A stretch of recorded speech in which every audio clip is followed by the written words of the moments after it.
números revelados na pesquisa de audiência do SBT refletem o trabalho que o jornalismo da praça em Chapecó vem realizando. O objetivo é levar para todo o estado os fatos mais importantes que acontecem na região oeste. Cultura e educação. Dia 20 de setembro, hoje é comemorado o Dia do Gaúcho. Começou hoje em Chapecó a FACE 2012, a Feira das Áreas de Conhecimento, Cultura e Educação, Turismo e Lazer. A nossa equipe topou um desafio para mostrar para vocês uma das principais atrações aqui no oeste do estado. Economia. Oeste do estado é destaque na produção de leite e derivados. Avicultores do estado passam por dificuldades e um dos motivos é a alta no preço dos insumos. Interesse público. Mais segurança nas ruas de Chapecó.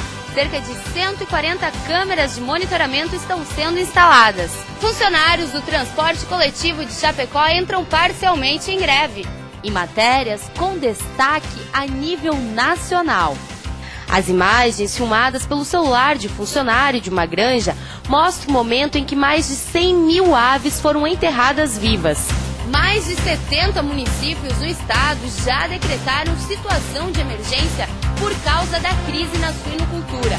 Esse é o jornalismo do SBT, que diariamente está em contato com a população, buscando sempre informação de qualidade e em primeira mão.